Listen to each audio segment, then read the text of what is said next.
अस्सलाम वालेकुम वरहमतुल्लाह। प्रोबेबिलिटी, ठीक है। हमने प्रोबेबिलिटी स्टार्ट किया था कि प्रोबेबिलिटी होता क्या है, ठीक है। तो मैंने आपको बताया था प्रोबेबिलिटी सिंपली मींस इम्कान। इसका जो उर्दू में अगर हम तर्जुमा करें तो क्या है, इम्कान। किसी चीज़ के बारे में कोई चांस अगर जैसे हम कह सकते हैं कि बादल आए हुए हैं कि आज बारिश का इम्कान है, कि बारिश होने के चांसेस हैं, ठीक है।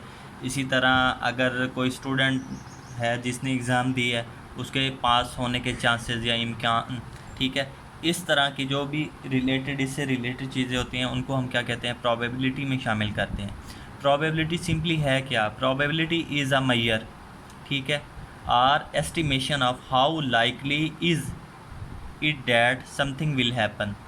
कि ये उस चीज़ की मेजरमेंट है कि क्या, अब जैसे मैंने बादलों की मिसाल दी है कि बादल आए हुए हैं तो क्या बारिश होने वाली है या नहीं हो सकती। तो इसके बारे में जो मैयर है, इसका मेजरमेंट जो करते हैं, बारिश हो जाती है या नहीं होती, यानी कि उसकी परसेंटेज में हम वैल्यूज़ जो फाइंड करते हैं वो सारा कुछ क्या होता है, प्रोबेबिलिटी में शामिल होता है। Or that a statement is true, या फिर कोई भी स्टेटमेंट जो हम कह देते हैं कि सपोज़ मैंने कह दिया कि आपकी क्लास में से 100, अगर आपकी क्लास की 100 स्ट्रेंथ है तो उसमें से 70 पास होंगे, तो क्या आया जो मैंने बात की है वो कितने परसेंट क्लियर है, या कितने परसेंट वो सही साबित होती है या गलत साबित होती है।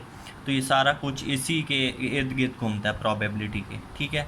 Probability is use widely in different field. कि प्रोबेबिलिटी कहाँ कहाँ यूज़ होती है, probability is widely in different fields such as mathematics, statistics, economics, management, finance and operation research etc। ठीक है, ये मुख्तलिफ हमारे पास जो मज़ामीन है, जैसे हम मैथमेटिक्स का हमारी फील्ड है, जैसे हमारे पास स्टैटिस्टिक्स है, इकनॉमिक्स है, मैनेजमेंट है, इस सब में प्रोबेबिलिटी का खासा रोल है, बहुत ज़्यादा ये इस्तेमाल होती है। ख़ास करके स्टैटिस्टिक्स और मैथमेटिक्स में प्रोबेबिलिटी बहुत यूज़ होती है, ठीक है। इसके बाद हमने कुछ डेफिनेशंस पढ़ी थी, जैसे कि एक्सपेरिमेंट क्या होता है, रैंडम एक्सपेरिमेंट क्या होता है, सैम्पल स्पेस क्या होती है और इवेंट क्या होता है। हमें सबसे ज़्यादा जो ज़रूरत पढ़नी है वो इन्हीं चीज़ों की पड़ेगी। रैंडम एक्सपेरिमेंट हम करेंगे, उसमें मौजूद होगी सैम्पल स्पेस। जब भी आप एक्सपेरिमेंट करेंगे आपको सैम्पल स्पेस मिलेगा, सैम्पल स्पेस में से फिर आपको आगे इवेंट की बात करनी पड़ेगी। तो ये सारा प्रोसेस जब हम आगे क्वेश्चंस करेंगे तो आपको क्लियर होता जाएगा।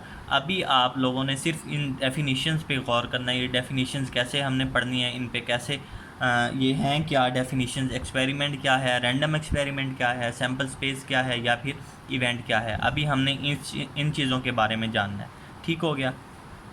तो पहले पहले हम देख लेते हैं। मैंने लिखा है एक्सपेरिमेंट, ठीक है। क्या लिखा है मैंने, एक्सपेरिमेंट। एक्सपेरिमेंट क्या होता है, एक्सपेरिमेंट होता है an operation which can produce some well defined outcome is called experiment. Simply यानी कि अगर मैं कोई, अब मेरे पास अगर कोई कॉइन है, ठीक है, उसको मैं टॉस करता हूँ, ये एक एक्सपेरिमेंट मैं कर रहा हूँ। टॉस करूँगा तो ही मुझे पता चलेगा उस पर हेड आएगा या फिर टेल आएगा, यानी कि एक साइड उसकी हेड होती है, एक साइड उसकी टेल आई है, ठीक है। तो जब मैं एक्सपेरिमेंट करूँ ही ना, तो मैं क्या कैसे बता सकता हूँ कि उसकी प्रोबेबिलिटी क्या है, या उसके हेड आने के कितने चांसेस हैं, ये टेल आने के कितने चांसेस हैं, जब तक आप उसका एक्सपेरिमेंट नहीं करेंगे। जब आप सिक्का उछालेंगे और ज़मीन पे गिरेगा तभी फ़ैसला होगा। और वेल डिफाइंड यहाँ से मुराद ये है कि वो बायस ना हो। बायस्ड का मतलब ये होता है कि मतलब सपोज़ अगर मैंने कॉइन को टॉस किया और वो दरमियान में आके ज़मीन में इस तरह लग जाता है कि ना तो हेड आता है ना ही टेल आता है, वो दरमियान वाली जो हमारे पास पोजीशन होती है ऐसे ज़मीन में खड़ा हो जाता है जाके कॉइन जो है, ठीक है। तो वो उसको इस तरह के जो कॉइन होते हैं उनको बायस्ड कॉइन कहते हैं, ठीक है। तो इस तरह का तो हमारा है नहीं। एक्सपेरिमेंट है an operation which can produce some well define. Well define से मुराद ये है कि आपको वैल्यू मिलनी ही मिलनी है, या हेड मिलेगा या फिर टेल मिलेगा, क्लियर। ये है एक्सपेरिमेंट। उसके बाद आ जाता है रैंडम एक्सपेरिमेंट। अब रैंडम एक्सपेरिमेंट हमें क्या कहता है, वो कहता है an experiment in which all possible outcomes are known, ठीक है। जैसे मैंने आपको कॉइन की मिसाल दी, इसी तरह हम अगर डाइस की बात करें, लूडो वाला डाइस जो होता है, अगर उसकी बात करें, वो कहता है उसकी जो पॉसिबल आउटकम्स हैं वो आपको पता है। कैसे पता है, हम जानते हैं लूडो का जो डाइस होता है उस पर कितने क्या क्या कौन कौन सी साइड होती है, 1 होता है, 2 होता है, 3, 4, 5 और 6, ये 6 साइड्स होती हैं, यानी कि 6 फेसेस होते हैं उसके, ठीक। And the exact output can not be predicted in advance is called random experiment. ऐसा एक्सपेरिमेंट जिसके बारे में, यानी जिसकी हमें आउटकम्स तो सारी पता हों, जैसे कॉइन की अभी हमें पता है हेड है या टेल है, इसी तरह डाइस की भी हमें पता है। इसी तरह अगर हम कार्ड्स की बात कर लें, जो हम कार्ड खेलते हैं, तो वो भी हमें पता है कि 52 होते हैं, उसमें 13 जैक होते हैं, 13 वो किंग होते हैं, इस तरह ये हमें पता है। लेकिन हमें ये नहीं पता कि हमने जो आउटपुट लेनी है क्या वो आउटपुट बनती भी है या नहीं बनती। इसीलिए उसने कहा है an experiment in which all possible outcomes are known, कि हम पॉसिबल आउटकम जितनी भी हैं वो हम जानते हैं, लेकिन एंड द एग्जैक्ट आउटपुट जो हमने लेनी है, एग्जैक्ट वैल्यू जो लेनी है, can not be predicted in advance. हम एडवांस में ये नहीं कह सकते कि मैंने ये डाइस फेंकना है तो मेरा 4 आएगा या 3 आएगा या 2 आएगा, वो हम नहीं बता सकते, ठीक है। In advance is called random experiment. इस तरह के जो एक्सपेरिमेंट होते हैं उनको हम क्या कहते हैं, रैंडम एक्सपेरिमेंट कहते हैं। क्लियर। इसके बाद आ जाता है सैम्पल स्पेस। ये बहुत ईजी है। सैम्पल स्पेस क्या है, when we perform an experiment, ठीक हो गया, कि हमने एक एक्सपेरिमेंट परफॉर्म किया या कॉइन उछाला या फिर डाइस को फेंका, then the set S of all possible outcomes is called the sample space. जितनी भी पॉसिबल आउटकम्स हैं, अब डाइस पर 6 हैं, वो 6 की 6 काउंट होनी है। इसी तरह कॉइन पर 2 पॉसिबल आउटकम्स हैं, हेड और टेल वाली, वो भी दोनों की दोनों काउंट होनी है। तो जितनी भी आपके पास पॉसिबल आउटकम्स हैं ना, आउटकम से मुराद ये है वो वाले जो उसकी 6 फेसेस हैं डाइस के, 1 2 3 4 5 6, ये 6 फेसेस हैं, तो 6 की 6 उसकी जो फेसेस हमने शामिल करने हैं वो उसकी 6 की 6 आउटकम्स हैं। इसी तरह कॉइन की बात हम कर रहे हैं तो उसका हेड और टेल, वो जो 2 फेसेस हैं, एक हेड है और एक टेल है, वो उसकी आउटकम्स हैं, पॉसिबल आउटकम्स हैं, वो सब की सब शामिल करनी है। इसको हम कहते हैं सैम्पल स्पेस। इसी तरह अगर मैं कार्ड्स की जैसे बात की है तो वो 52 आउटकम्स हैं उसकी, क्योंकि 52 कार्ड्स हैं तो हमें पता है उसकी टोटल आउटकम्स क्या है, 52। क्लियर हुआ। सैम्पल स्पेस क्या है, when we perform an experiment then the set S of all possible outcomes is called the sample space. Clear, okay. Next है इसके बाद इवेंट, या पहले हम देख लेते हैं एग्जांपल इसकी। For example tossing a coin, कि अगर आपने कॉइन को टॉस किया तो आपके पास या तो हेड आएगा या फिर टेल, ये 2 ही पॉसिबिलिटीज़ हैं। क्लियर। इसकी यानी कि अगर हम कॉइन की, अगर मैं आप लोगों को कहूँ कि उसकी पॉसिबल आउटकम्स क्या हैं, तो कॉइन की हमारे पास जो पॉसिबल आउटकम्स होती हैं वो हैं 2। कितनी हैं, 2 हैं। इसी तरह थ्रोविंग अ डाइस, कि आपने एक डाइस को फेंका, लूडो वाले डाइस को जब फेंकते हैं तो आपके पास टोटल आउटकम्स कितनी होती हैं, 6 होती हैं। तो यानी कि ये पॉसिबल आउटकम्स क्या हैं, 6 हैं। क्लियर। इसी तरह अगर मैं ये जो एक कॉइन है, अगर मैं ले लूँ 2 कॉइन्स, तो इसकी 2 पावर n फार्मूले से हम फाइंड करते हैं टोटल आउटकम्स, ठीक है। तो n यहाँ पे क्या है, n यहाँ पे ये वैल्यू है, ये 2 कॉइन्स हैं तो 2 हो जाएगा, 3 कॉइन्स है तो n 3 हो जाएगा, 4 कॉइन्स है तो n 4 आ जाएगा, ठीक है। 2 डाइसेज हैं तो n 2 हो जाएगा, 3 डाइसेज हैं तो n 3 हो जाएगा। तो इसकी वैल्यू बनेगी 2 पावर 2 इक्वल हो जाएगा 4। अगर आप 2 कॉइन लेते हैं, कितने लेते हैं, 2 कॉइन लेते हैं और उनकी पॉसिबल आउटकम चेक करना चाह रहे हैं, तो आपने इस फार्मूले से फाइंड करनी, और आंसर क्या आया 4, तो वो हमारे पास 4 बनेंगी। कैसे 4 बनेंगी ये भी देख लेते हैं। ये देखें, हेड हेड, एक बार जब हमने दोनों कॉइन्स को उछाला, दोनों पे हेड आया, एक पे भी हेड आया, दूसरे पे भी हेड आया, एक पॉसिबिलिटी। दोबारा जब उछाला उनको, दोनों पे टेल आ गया। क्लियर। फिर एक को उछाला, उस पर हेड आया, दूसरे को उछाला तो उस पर टेल आ गई। क्लियर। इसी तरह फिर हमने उछाला तो एक पे टेल आया हुआ था और एक पे हेड आया हुआ था, इसके अलावा कोई पॉसिबिलिटी नहीं बनती। तो ये 4 आपकी आउटकम्स बन गई हैं। पॉसिबल आउटकम्स कितनी बन गई, 4। ओके। आगे है event. Any subset of a sample space is called event, ठीक है।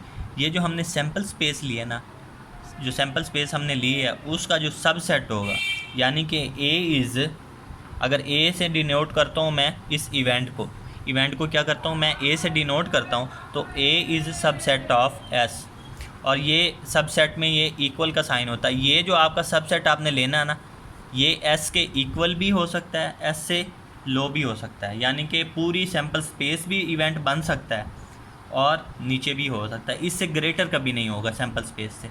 क्लियर है कि जो आपने इवेंट लेना है, या इसको हम सबसेट कहते हैं किसका, सैम्पल स्पेस का। सैम्पल स्पेस वो जो पॉसिबल आउटकम्स हैं, ऑल पॉसिबल आउटकम्स, और जो इवेंट है वो हम इन्हीं पॉसिबल आउटकम से ही कुछ ना कुछ लेते हैं, या तो फिर पूरी की पूरी सैम्पल स्पेस बन जाएगी या इससे छोटा ही रहेगा वो, ठीक है। इसलिए इसको हम क्या कहते हैं, सबसेट कहते हैं। For example tossing a coin we get 2 outcomes. क्या है, tossing a coin we get 2 outcomes, ठीक, head and tail which is a sample space. इसको हमने सैम्पल स्पेस कहा कि हमने एक कॉइन टॉस किया, एक उस पर हेड आ सकता है या टेल आ सकता है, ये क्या है, ये एक सैम्पल स्पेस है। And after tossing result is head और टेल, कि या तो हेड आएगा या फिर टेल आएगा। हेड आ सकता है या फिर टेल आ सकता है, डैट इज़ इवेंट। या हेड आ सकता है तो ये हमने इवेंट लिया कि मैं कहता हूँ कि उस पर हेड आना चाहिए, तो एक बार ही आएगा ना हेड, तो टोटल आउटकम क्या है, 2, 1/2 हो जाएगा। ये फार्मूले के मुताबिक है। आगे है इसका प्रोबेबिलिटी का फार्मूला। प्रोबेबिलिटी का फार्मूला क्या है, वो कहता है number of favourable outcomes to the total number of outcomes, ठीक है। अब कॉइन की ही बात कर लेते हैं कि मैंने कॉइन की जब सैम्पल स्पेस ली, सैम्पल स्पेस यानी कि एस ऑफ 1 कॉइन के लिए बात करें तो हेड और टेल आ गया, ठीक हो गया। ये सैम्पल स्पेस है। मैं इवेंट जो ले रहा हूँ वो मैं शो कर रहा हूँ ई के साथ। मैं कहता हूँ कि हेड आना चाहिए, हेड आना चाहिए, तो फिर क्या होगा, प्रोबेबिलिटी ऑफ गेटिंग हेड 1/2। मैंने फेवर किसको दी, हेड को दिए। फेवर किसको दिए, फेवर मैंने दिए हेड को, कि हेड आना चाहिए। तो एक कॉइन पर एक हेड होता, 2 नहीं होते, तो एक हेड है, तो नंबर ऑफ़ फेवरेबल आउटकम, मैंने जिस आउटकम को फेवर दी वो क्या था, हेड था, वो एक ही है। तो नीचे क्या है, टोटल नंबर ऑफ़ आउटकम्स हैं, वो 2 हैं, तो 1/2 हो जाएगा। क्लियर हुई। ये डेफिनेशन बहुत ईजी है कि नंबर ऑफ़ फेवरेबल, आपने कोई एक्सपेरिमेंट किया, आपने उसको फेवर दी है जिस चीज़ को, वो आपने ऊपर लिखना है, जो टोटल सैम्पल स्पेस होगी उसको आपने नीचे लिखना है, और वैल्यू उनकी पुट करके आंसर ले लेना। ठीक हो गया। बहुत ही आसान सा है फार्मूला। ये जब हम आगे इसके क्वेश्चंस करेंगे तो आपको और आसानी से क्लियर हो जाएगा। नेक्स्ट देख लेते हैं क्या है। ये आपको वैसे मैं पहले पढ़ा चुका हूँ, लेकिन अब इस तरह ये लेक्चर आपको एक बार रिवीजन भी हो जाएगी, और इसी तरह आगे लेक्चर्स में आपको रोज़ डेली बेसिस पे आगे पढ़ाता चला जाऊँगा। तो नोट है जो पहला है, probability of event equal to 0 for impossible event. ये हमने पढ़ा था, पॉसिबल और इम्पॉसिबल। अब इम्पॉसिबल की एग्जांपल मैंने आपको बताई थी कि मैं अगर कहूँ कि सूरज जो है ना वो मगरिब से तुलू होता है, पॉसिबिलिटी है, नहीं है, ये इम्पॉसिबल इवेंट है क्योंकि ये हो ही नहीं सकता कभी। या इसी तरह मैंने एक सैम्पल स्पेस की दी थी कि मैं एक डाइस को थ्रो करता हूँ और मैं कहता हूँ कि उस पर 7 आ जाए। क्या आ जाए, उस पर 7 आ जाए। जब 7 है ही नहीं तो आएगा कहाँ से? डाइस के ऊपर 7 होता है? नहीं होता। 1 to 6 होते हैं ना। मैं कहता हूँ कि वहाँ पे 6 आ जाए, ओह सॉरी 7 आ जाए, तो 7 तो है ही नहीं, तो वो तो इम्पॉसिबल केस होगा। इम्पॉसिबल इवेंट के लिए फिर क्या होता है, probability of an event equal हो जाती है 0 के।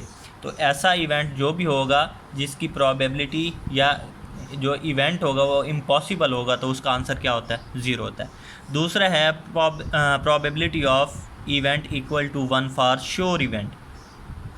फॉर श्योर इवेंट, जैसे सूरज वाली ही मिसाल ले लें कि मैं कहता हूँ जो सूरज है ना वो मशरक़ से तुलू होता है, ठीक है ना, ऐसा ही है, हकीकत है। इसी तरह मैं कह सकता हूँ जो सूरज है वो मगरिब में ग़ुरूब होता है, तो ये भी हकीकत है, बिल्कुल श्योर इवेंट है, इसमें किसी को कोई डाउट नहीं है, किसी को कोई शक नहीं है।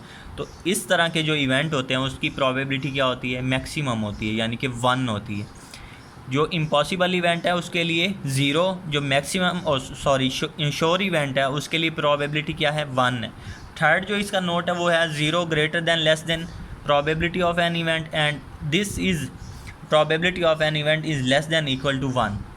ये जो प्रोबेबिलिटी है ना वो 0 और 1 के दरमियान में है, ठीक है, ना 0 से लेस हो सकती है ना ही 1 से ग्रेटर हो सकती है। फॉर सम इवेंट, कोई भी आप इवेंट लेंगे आपको हमेशा जो प्रोबेबिलिटी मिलेगी वो इन बिटवीन 0 एंड 1 या इक्वल टू 0 या फिर इक्वल टू 1 ही मिलेगी, ना 1 से ग्रेटर होगी ना 0 से लेस होगी, रहेगी हमेशा इन दो के दरमियान में। क्लियर, इनसे ग्रेटर नहीं हो सकती।